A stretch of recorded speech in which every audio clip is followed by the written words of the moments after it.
پہلا سوال ہے مفتی صاحب سے، قربانی کا نصاب کیا ہے؟ قربانی کا جو نصاب ہے وہ 7.5 تولے سونا یا 52.5 تولے چاندی ہے۔ جس بندے کے پاس 7.5 تولے سونا یا 52.5 تولے چاندی یا 52.5 تولے چاندی کی قیمت کے برابر روپے، پیسے، مال تجارت، پرائز بانڈ یا حاجت اصلیہ سے زائد کوئی سا بھی سامان ہو تو وہ بندہ صاحب نصاب ہے۔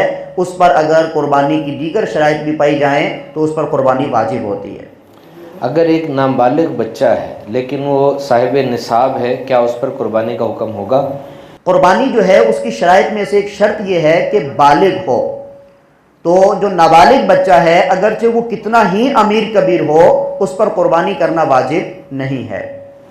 کیا 4 افراد برابر رقم ملا کر ایک جانور قربان کر سکتے ہیں؟ اگر اونٹ یا گائے جو بڑا جانور ہے اس کے اندر 4 افراد نے برابر رقم ملائی ہے تو چاروں کی قربانی کرنا جائز ہے، کیونکہ بڑے جانور کے اندر 7 حصے ہوتے ہیں اور یہ لازم ہے کہ حصے داروں میں سے جو سب کے حصے ہیں یا تو وہ برابر ہوں یا کسی کا بھی حصہ 7ویں حصے سے کم نہ ہو۔ زیادہ اگر ہو جاتے ہیں تو اس میں حرج نہیں ہے۔ قربانی کا گوشت کب تک استعمال کر سکتے ہیں؟ دیکھیے، شریعت مطہرہ میں قربانی کا جو گوشت ہے اس کے استعمال کرنے کی کوئی حد اور مدت مقرر نہیں کی گئی۔ ابتدائی اسلام میں جب غربت تھی اس وقت نبی کریم صلی اللہ علیہ وسلم نے 3 دن مقرر فرمائے تھے کہ 3 دن کے اندر اس کو کھا لیا جائے، اس کے بعد استعمال نہ کریں۔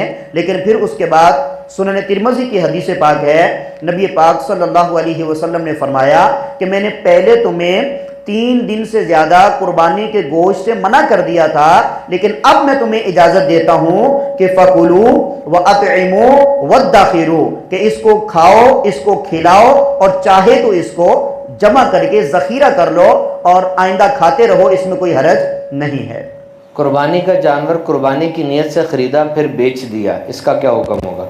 دیکھیے، قربانی کا جانور اگر غنی نے خریدا ہے یعنی جس پہ قربانی واجب ہے اور اس نے اس لیے بیچا ہے کہ کچھ پیسے بچا کر اس سے کم پیسوں کا جانور لے لوں تو یہ اس کے لیے شرعاً ناجائز اور گناہ ہے۔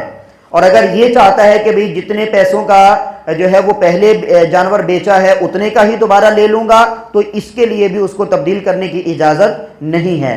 ہاں، اگر اس کی یہ نیت ہے کہ میں پہلے والے بیچ کر اس میں مزید پیسے ڈال کر کوئی اچھا جانور لوں گا اس سے بھی، تو اس کے لیے جو ہے وہ ایسا کرنا شرعاً جائز ہے۔ ہرن کی قربانی کرنا کیسا؟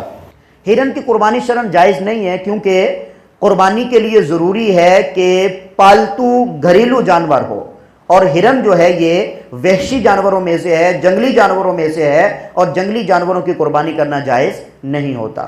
رات کے وقت قربانی کرنا کیسا ہے؟ کہ رات کے وقت قربانی کرنے کو ہمارے فقہاء نے مکروہ تنزیہی قرار دیا تھا، اور اس کی وجہ یہ ہے کہ رات میں چونکہ اندھیرا ہوتا ہے اور اس وقت ذبح کرنے میں دشواری ہو سکتی ہے، ذبح اگر درست نہ ہوا تو قربانی ضائع ہو جائے گی۔ لیکن فی زمانہ چونکہ یہ پرابلم نہیں ہے، فی زمانہ لائٹ کا وافر انتظام ہوتا ہے، تو اگر لائٹ کا صحیح انتظام ہے، ذبح میں کوئی خدشہ نہیں ہے، تو رات میں بھی قربانی کرنا شرعاً جائز ہے، کوئی حرج نہیں ہے۔ آخری سوال ہے، بھینس کی قربانی کرنا کیسا، جو کالے رنگ کی بھینس ہوتی ہے اس کی؟ بھینس یا بھینسا اگر ان کی بھی عمر پوری ہو تو ان کی بھی شرعاً قربانی کرنا جائز ہے، کیونکہ جو بھینس ہوتی ہے یہ گائے کی ہی ایک قسم ہے۔ جو اہل لغت ہیں انہوں نے واضح طور پر لکھا ہے کہ الجاموس نوع من البقر، یہ جو بھینس ہوتی ہے یہ گائے کی ہی ایک قسم اور جنس ہے۔ حضرت علی رضی اللہ تعالیٰ عنہ سے بھی روایت ہے کہ یہ جو بھینس ہے اس کے اندر جس طرح قربانی کے 7 حصے ہوتے ہیں تو بھینس بھی 7 بندوں کی طرف سے کفایت کرتی ہے، تو شرعی اعتبار سے بھینس یا بھینسے کی قربانی کرنے میں بھی کوئی حرج نہیں ہے۔